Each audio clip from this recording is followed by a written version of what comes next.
नुकत्याच पार पडलेल्या लोकसभा निवडणुकीत बीड लोकसभा मतदारसंघात भाजपच्या नेत्या पंकजा मुंडे यांना पराभवाचा सामना करावा लागला. पंकजा यांचा पराभव काही कार्यकर्त्यांच्या इतका जिव्हारी लागला आहे की ते आत्महत्येसारखं टोकाचं पाऊल उचलत आहेत.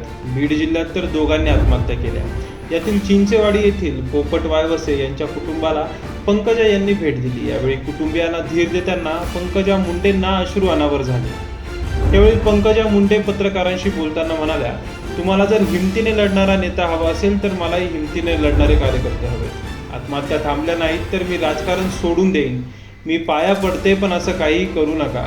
पराभवानं मी हरणारी नाही, पण अशा घटना मला खूपच हादरवून टाकतात. आत्महत्यांचं सत्र आता इथेच थांबवा आणि हिमतीनं माझ्या पाठीशी उभे राहा. आगामी 100 दिवसात हे सगळं चित्र बदलून टाकू, अशा शब्दात पंकजा मुंडे यांनी कार्यकर्त्यांना धीर दिला.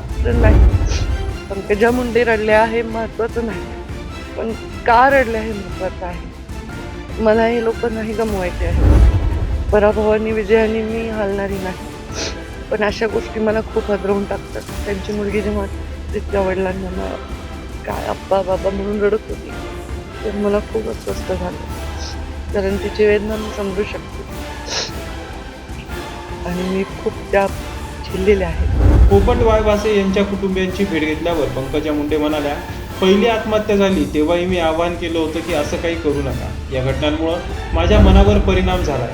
हे लोक माझ्यासाठी कुटुंबापेक्षाही जास्त जवळचे आहेत. ही लोक आत्महत्या करत आहेत हे अजिबात मला मान्य नाही. राजकारणात जय पराजय सुरू राहतो. आत्महत्या करू नका अशी विनंती पंकजा मुंडे यांनी यावेळी केली.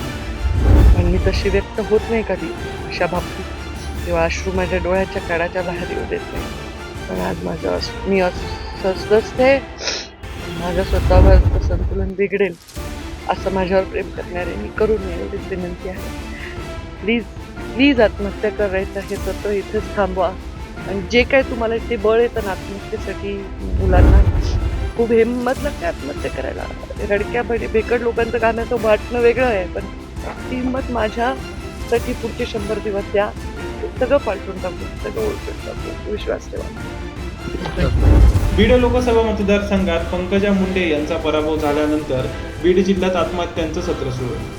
अंबाजोगाई तालुक्यातील दिगोळ आंबा येथील ऊसतोड कामगार पांडुरंग रामभाऊ सोनवणे यांनी शेतात गळफास लावून आत्महत्या केली होती. यानंतर चिंचेवाडीतील पोपट वायवासे या तरुणानं आत्महत्येचं पाऊल उचललं. तर वारणी येथील गणेश हरिभाऊ भाऊसाहेब बडे या तरुणानंही टोकाचं पाऊल उचललं.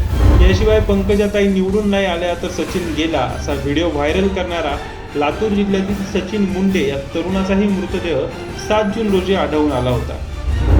यंदाच्या लोकसभा निवडणुकीत पंकजा मुंडे यांना पराभवाला सामोरं जावं लागलं. पंकजा मुंडे यांना न्याय मिळावा आणि त्यांचं पुनर्वसन व्हावं यासाठी आता अहमदनगर येथील पांढरीपूल इथं ओबीसी समाजाचे कार्यकर्ते आक्रमक झाले. त्यांनी पंकजा मुंडे यांच्या पुनर्वसनासाठी बॅनरबाजी केली. तसंच बीडमध्येही काही ठिकाणी या मागणीनं आता जोर धरला आहे.